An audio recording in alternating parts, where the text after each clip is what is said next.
एक भक्त सदैव ये जानकर विश्राम करे कि कोई है जो सदैव उसका ध्यान रखता है।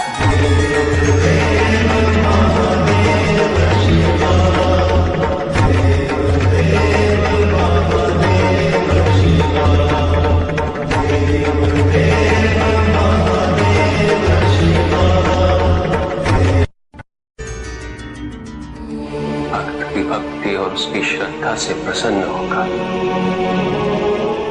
उसके आराध्य उसे दर्शन अवश्य देते,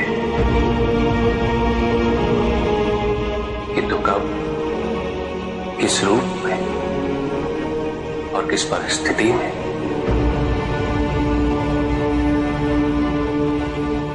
इसका पूर्व ज्ञान होना भक्त के लिए संभव नहीं होता।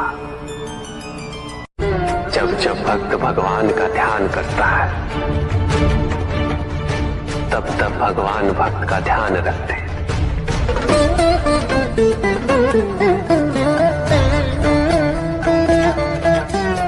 किंतु जिस क्षण भक्त भगवान का ध्यान नहीं करता,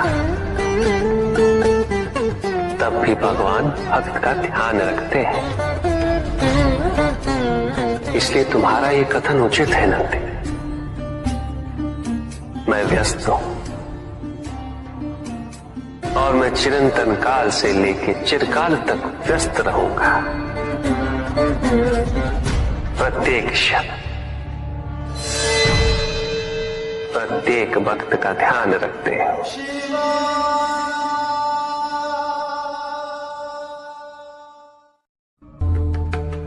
जिसके कारण स्वार्थ, विनाश, क्रूरता, अशांति और भय में वृद्धि हो, वो अज्ञान है। किंतु जो व्यक्ति को उदार, निर्भीक, सहनशील और विनम्र बनाए, वही ज्ञान है। अज्ञान की शक्तियां दुरुपयोग करने हेतु प्रेरित करती हैं,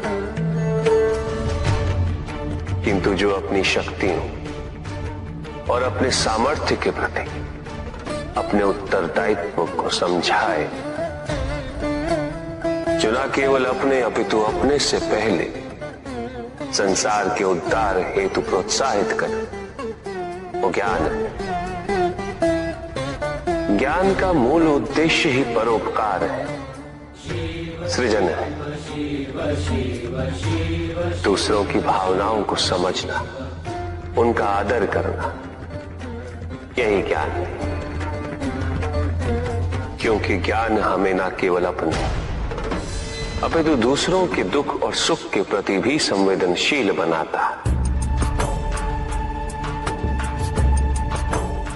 किंतु जो दूसरों की भावनाओं का अनादर करे, उसे ज्ञान की श्रेणी में कैसे रखा जा सकता है? अज्ञान के कारण व्यक्ति सांसारिकता में बंधता जाता है,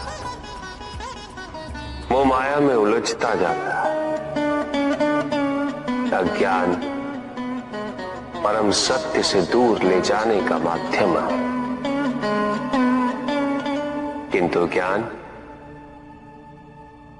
व्यक्ति को परम सत्य की ओर ले जाता है।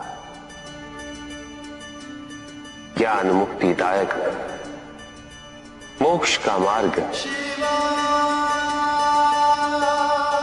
और इस मुक्तिदायक ज्ञान का सर्वोच्च रूप है आत्मज्ञान।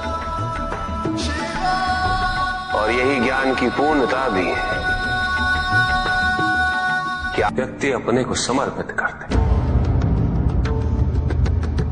छोड़ दे अहंकार को, तो ब्रह्म की इच्छा ही पूर्ण होती है, और अभी भी वही फलित हो रही है। ऐसा नहीं है कि हम उससे भिन्न फलित करा लेंगे, लेकिन व्यक्ति भिन्न फलित कराने में लड़ेंगे, टूटेंगे, नष्ट हो। कुछ भी सुनने और समझने के लिए मन का मौन रहना आवश्यक है। किंतु मन मौन रहना नहीं जानता। वो तो निरंतर कुछ ना कुछ कहता रहता। प्रतिपल शब्दों का आक्रमण चलता रहता है मन पर, और यही आक्रमण है जिसके कारण व्यक्ति कभी भी शब्दों के परे नहीं जा पाता। जहां जीवन की सत्यता का बोध उसकी प्रतीक्षा कर रहा होता। कभी भी किसी व्यक्ति का विवेक, उसके संस्कार, निर्भीकता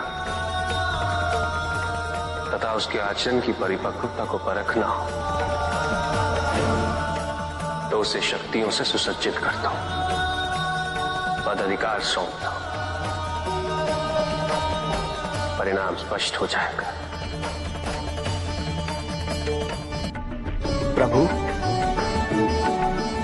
यदि आप स्वयं यहां कैलाश में उपस्थित हैं, तो प्रतिदिन का संध्या काल पूजन आपके समक्ष क्यों नहीं होता है?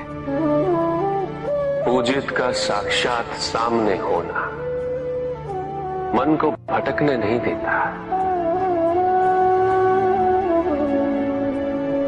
किंतु जो सच्चे भक्त हैं, भगवान तो उनके मन में, उनके हृदय में निवास करते हैं। जिनके हृदय में श्रद्धा है, उनके लिए पूजा करने हेतु अपने आराध्य का साक्षात सामने होना अनिवार्य नहीं।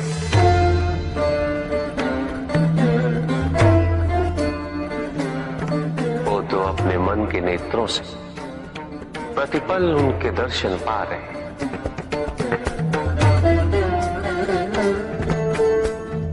उनकी प्रत्येक